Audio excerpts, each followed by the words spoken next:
The Mutual Broadcasting System presents The Mysterious Traveler, written, produced, and directed by Robert A. Arthur and David Kogan, and starring tonight two of radio's foremost actors, Lawson Zerbe and Cameron Prudhomme, in an original radio drama titled 0 Hour.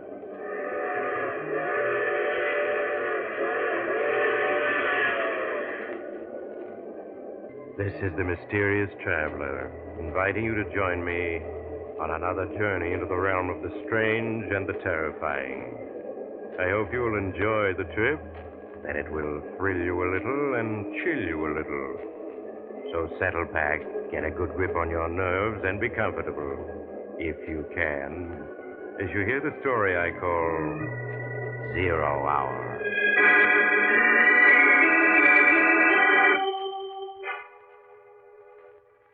Our story tonight begins in the large, luxurious office of Dr. William Jackson, the noted psychiatrist.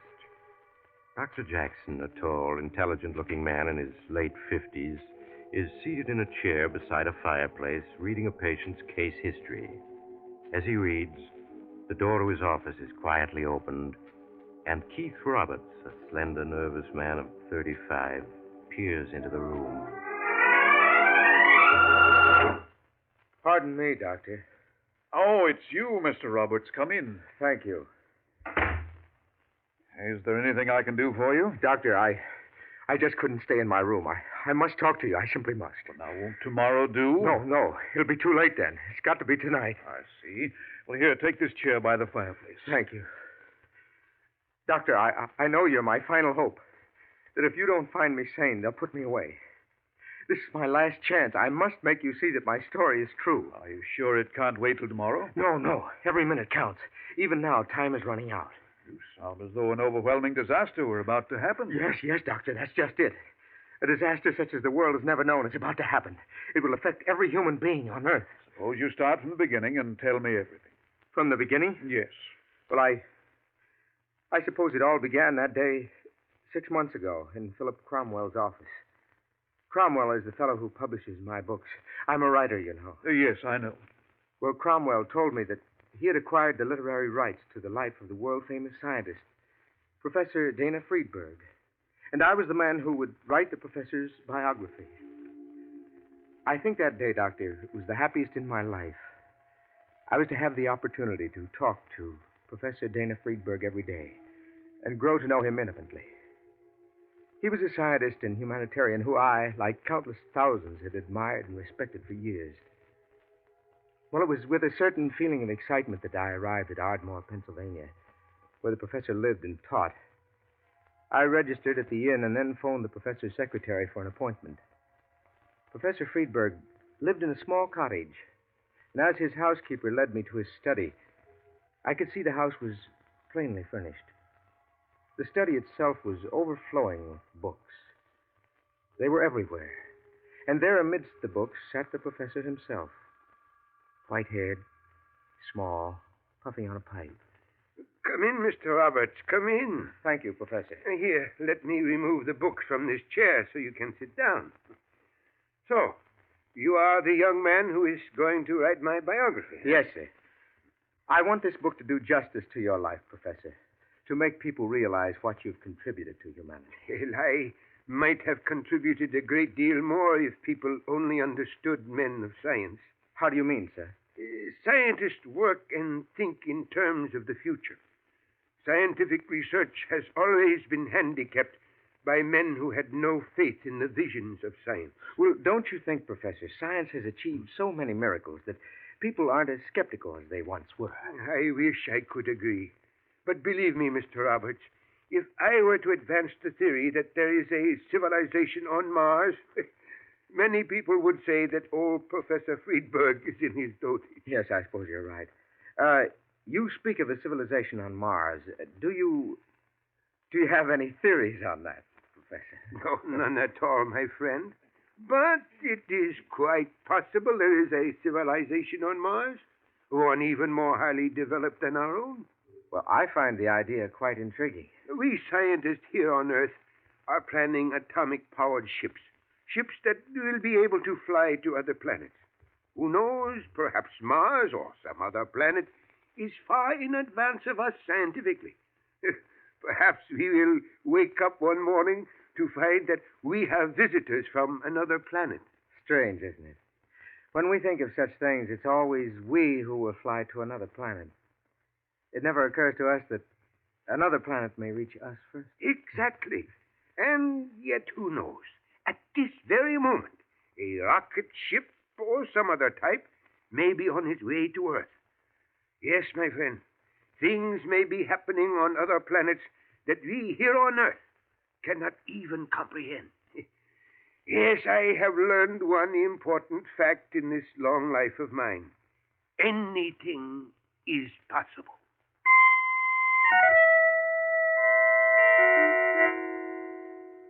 The days that followed went swiftly. And as the weeks slipped by and my notes on the professor accumulated, I knew that his was one of the great minds of all time. I was constantly astounded by his wide knowledge on a score of subjects. And it was small wonder that famous people from all over the world came to see this remarkable man. It was almost with regret that 4 months later, I finished the biography and called upon the professor to say goodbye. Oh, so you are returning to New York? Yes, Professor. I shall miss our daily talks, Keith. Yes, it had become a most pleasant habit. I'll miss them, too. Professor, is anything wrong? Wrong? What makes you ask? Oh, come now, Professor. We've known each other for over 5 months. By this time, I can sense your every mood, and something seems to be worrying you. Yes, Keith, something is. I don't know whether you read about it in the papers, but a week ago there was a tremendous explosion in the wilds of Montana. Yes, I recall the papers said it was a meteor. Yes, that seemed the obvious answer. After all, a meteor crashing into Earth is not an uncommon event. Are you trying to tell me it wasn't a meteor? A government investigation was made at the site of the explosion. A huge piece of metal weighing several tons was found buried deep in the earth. That certainly sounds like a meteor. Yes, it does. But when the metal was dug up and examined, a very curious fact was revealed. What was that? The metal could not be identified. It was a new element, never before seen on Earth. A new element? Yes. Every conceivable test was made. It is a metal that is a 1,000 times harder than steel, and yet it is lighter. Well, what does Washington think? They believe it to be a meteor, a type that never crashed onto Earth before. And what do you believe, Professor? I have a theory, Keith, which I have not told to anyone as yet. Do you recall our conversation the day we met? Why, yeah. I mentioned at the time that it was quite conceivable that some other planet might have a much higher civilization than our own. Yes, and you said it was possible that we might wake up some morning and discover that we had visitors from... Professor, you don't mean that the explosion... Why not? You think that explosion might have been a rocket ship from another planet that crashed into the Earth? It is only a theory, but it is not beyond the realm of possibility. If that is true, then it means this metal is wreckage. Yes. Before passing on this theory to Washington, I should like to conduct a personal investigation. Well, you mean go to Montana, the site of the explosion? Yes. Would you care to go with me? I'd like to very much. Good. Then I suggest we leave tomorrow without divulging our plans to anyone. We fly to Helena, Montana, hire a car there, and drive the rest of the way.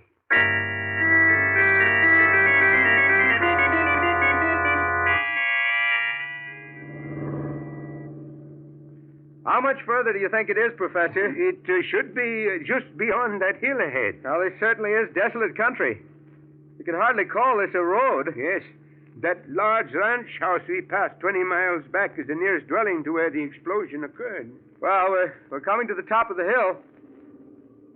Oh, there it is, Professor. Oh, say, that's quite a hole. Yes. According to the report, it is 200 feet in diameter, 70 feet deep. What an explosion that must have been. I understand it was visible for 60 miles. Well, just what are your plans, Professor? Well, the hole has already been thoroughly examined by the government investigators. I suggest that he carefully search the ground for hundreds of yards around the hole. They may have overlooked something. I see. Well, here we are, Professor. Yes. Now we shall see if there is any substance to my theory.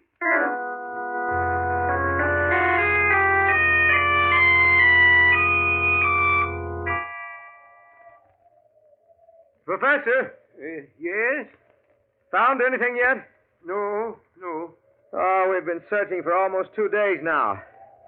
You think there's much point in looking any further? Let us not give up yet, Keith. But we're already a mile from the site of the explosion. It isn't likely that anything landed this far away. I do not agree with you. An explosion that intense could... Hello? What is this? What's that you're digging up? Seems like a piece of metal. It is so covered with dirt it is hard to tell. Keith, it is a small metal cylinder. Yes, you're right. And it is made of the same metal. Look. There are small grooves on the end of the cylinder. And symbols. Symbols? Let me see. Yes. You're right. There are 5 of them. I've never seen symbols like these before. Nor I. And I am familiar with 12 languages. Professor, this means you're right. That explosion, it wasn't a meteor. It was the wreck of a rocket ship from another planet. Yes, I am convinced of it now. What's our next step, Professor? We must get to Washington at once. This is a matter of the highest importance. This find we have made, it means a new era has begun for mankind.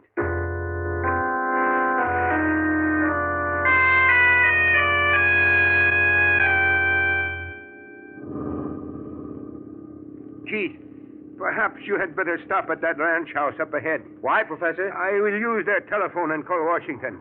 I'll ask General Thompson of the War Department to put an Army plane at our disposal. Well, that sounds like a good idea. There are probably several Army planes at Helena. Yes, I am sure there are. The General can have us flown non-stop to Washington. We are coming to the private road that turns into the ranch house. Yes, I see it.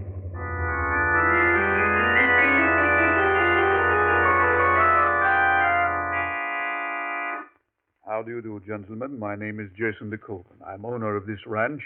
I understand you wish to use my telephone. Yes, if it is not too much trouble. I'm very sorry, Professor Friedberg, but my phone is out of order. I see you know me. But of course, Professor. I've long been a great admirer of yours. I am sorry your phone is not working. Come, Keith, we had better be going. Oh, but, Professor, it's already dark. It's time for supper. Won't you join me? I'd be honored. No, thank you. We really must be on our way. Come now, Professor. Surely Washington can wait a few more hours. What makes you think we're going to Washington? My men were watching the two of you from a distance as you examined the site of the explosion. Naturally, I assume you're on your way to Washington with the results of your investigation. Tell me, Professor, did you find anything of interest? Who are you? I've already told you, Professor. My name is Jason DeCoven. Your accent, I cannot seem to place it. Would you mind telling me your nationality? Come now, Professor. As one of Earth's most brilliant scientists, surely you must have guessed by this time. I see it all now. Yes, I see it all. Professor, what's this about? Who is this fellow? Keith, we have made a terrible blunder. What do you mean? That explosion was a rocket ship from another planet. But you and I mistakenly assumed it was the first. You mean other landings have been attempted? Yes. But how do you know? Standing before you is living proof that a successful flight has been made from another planet to this Earth. You mean DeCoven? Yes. But he looks like you or I or anyone else. Quite true. But nevertheless, he is not a creature of the Earth. From what planet are you, DeCoven? I am from Mars, Professor. Mars? Yes, gentlemen. I can see you're overwhelmed by all this, and understandably so. Might I suggest supper?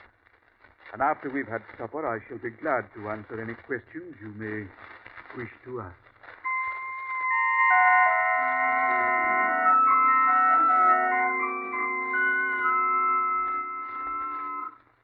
a pity you gentlemen weren't in the proper frame of mind to enjoy this supper. My chef excelled himself tonight. I can see you're both impatiently waiting to ask questions. Please feel free to do so, gentlemen. How long have you been on Earth, Mr. Decoe? I arrived in 1931. 1931? Yes, 17 years ago. I arrived on the first atomic rocket ship. Just how many flights have been made these past 17 years between Mars and Earth? 411. That explosion 10 days ago of one of our ships was our first mishap. Most unfortunate. Those 411 flights you speak of, were all the landings made here? Yes, this is our main base. Our ships land here at night, dispose of passengers, and take off in a matter of 3 hours. Passengers?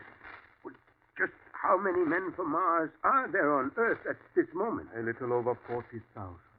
40,000? Yes. 7,000 are in the United States. The others are scattered all over the world. For what purpose? I believe in this country you call it a fifth colony. In other words, you are preparing for an invasion. Yes, Professor. But why? Why? We Martians, Professor, are but 200 years ahead of the Earth, scientifically speaking.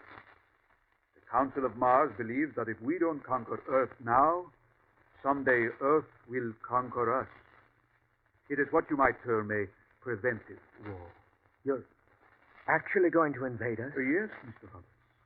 We now have 40,000 agents in key positions all over the world. And our fleet of invasion ships are ready. I take it then that we may expect the invasion momentarily. Yes, to be exact, the Earth will be invaded on June 22nd at 8:30 p.m. New York time. Well, that's less than a month from now. Yes. And your plans are to wipe out the people on Earth? Only if they resist. That would be most foolhardy. Our fleet of 200 atomic ships carry weapons that will overwhelm you in a matter of minutes. As for our Martians, one is the equal of 10 Earthmen. You don't seem to think very highly of us. You misunderstand me. You see, we have advanced many ways scientifically. Not only do we live longer, but we Martians are 10 times as strong as you Earthmen. You don't look it. I shall prove it. Do you see that log by the fireplace? Oh, yes. Notice that the diameter of this log is almost 2 feet. Could any Earthman break this log in half with his bare hands? Certainly not. Watch. Professor, did you see that? He shattered the log into splinters. A very trivial feat. All the Martians are just as strong as I, some even stronger. You are very quiet, Professor. I was thinking of the evening of June 22nd and the invasion. Yes. Let us hope that no resistance will be offered. Well, gentlemen, now that you're my guests, I will show you to your rooms. This way, please.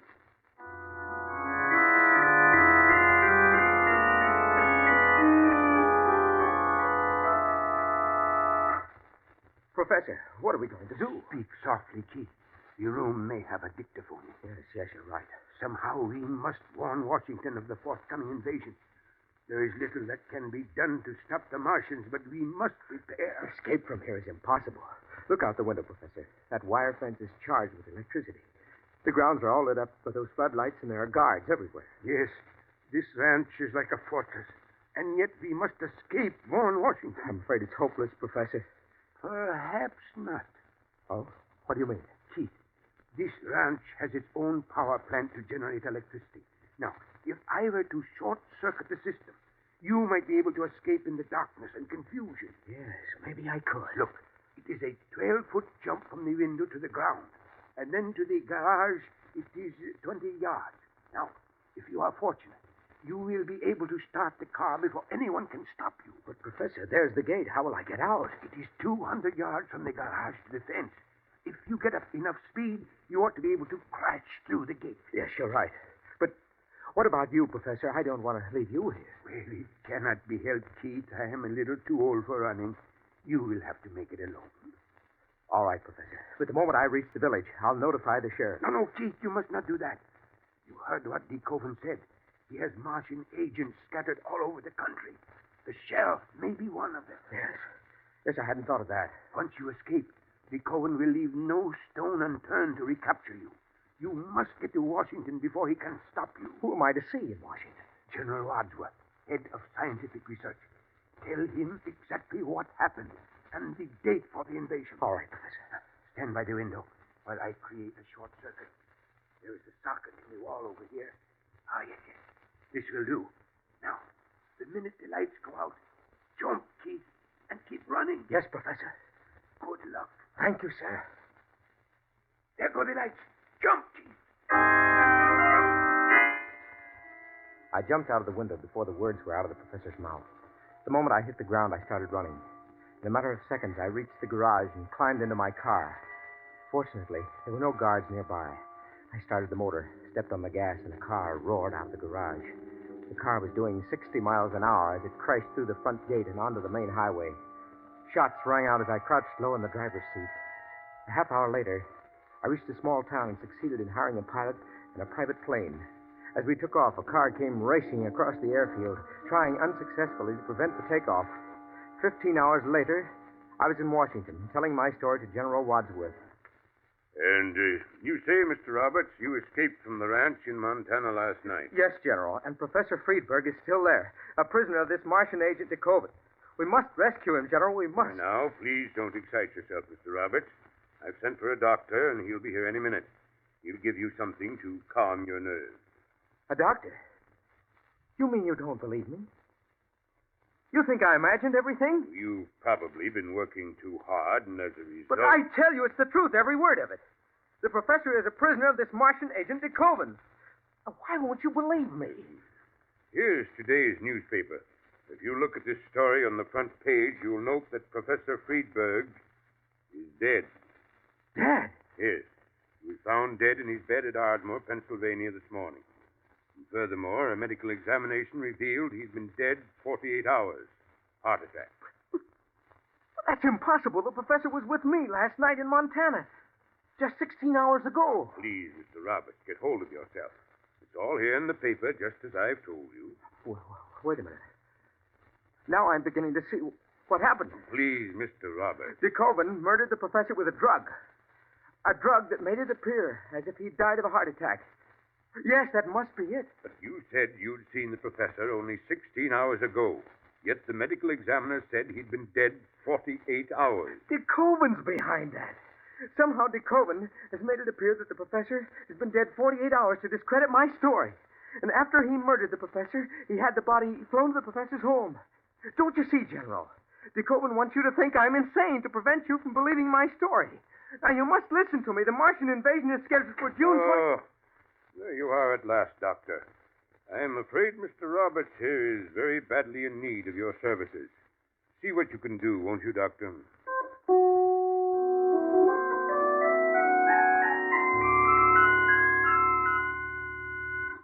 That was several weeks ago, Doctor. And ever since that day I told General Wadsworth my story, I've been confined to this institution. One doctor after another has examined me, but they're all a pack of fools. None of them believe me. Dr. Williams, you're my last hope. I know that. If you don't help me, then there's no one else I can turn to. I'll do anything I can for you, Mr. Roberts. Then don't let them put me away. I know my story sounds fantastic, but it's true. You must believe me. I do believe you, Mr. Roberts. You do? Yes. There are one or two things in your story I'd like to check. Of course, Doctor. Of course. I knew you'd see I was telling the truth. To begin with, you say this Martian, DeKoven, was it? Yes, Jason DeKoven. Yes, you say this fellow DeKoven picked up a log that was 2 feet in diameter and crushed it in his hand. Yes, Doctor. He splintered that thick log into 100 pieces. Oh, that's incredible. Would you say the log was as thick as this one by my fireplace? Yes, just about the same size. Well, Doctor, why are you picking the log up? I just want to show you something.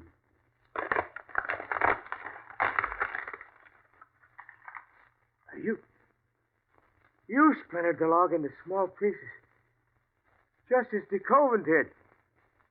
You're one of them. A Martian. Yes, Mr. Roberts. DeKoven said they were scattered all over the world, in key positions. Quite true. We've been watching you with great amusement these past weeks. We knew your story would never be believed, not after de Koven's clever disposal of Professor Friedberg. Well, what are you going to do with me? Declare me insane and confine me to this institution? Oh, no, Mr. Roberts. You're perfectly free to leave at any time. I'm free to go? Yes, any time you desire. Aren't you afraid that someone in Washington might believe me? No, Mr. Roberts, you no longer present a problem. I believe you said the invasion was scheduled to occur on June 22nd at 8:30 p.m. New York time. Is that correct? Yes. In other words, tonight. Tonight? Yes. Didn't you know it's June 22nd? I've lost all track of time. I see by my watch it's exactly 8:28.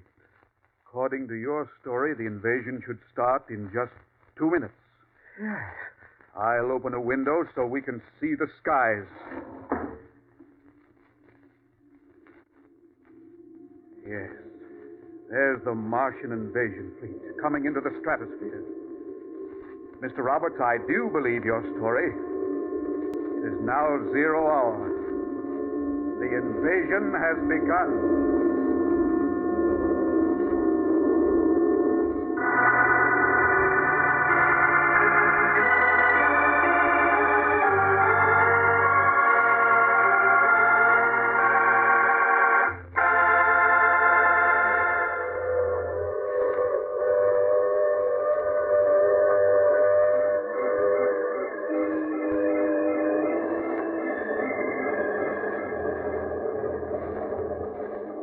This is the mysterious traveler. Did you enjoy our trip? What's that? You don't like the idea of the Martians conquering the Earth? Well, I wouldn't worry too much about Keith Roberts' story. After all, tonight is June 22nd, and it is 8:30. But I don't see any Martians around. Do you?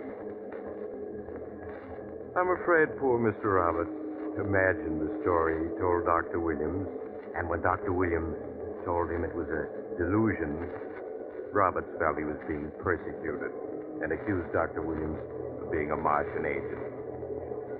Now, I recall another young man who insisted that he... Oh, you have to get off here. I'm sorry. But I'm sure we'll meet again. I take this same train every week at this same time.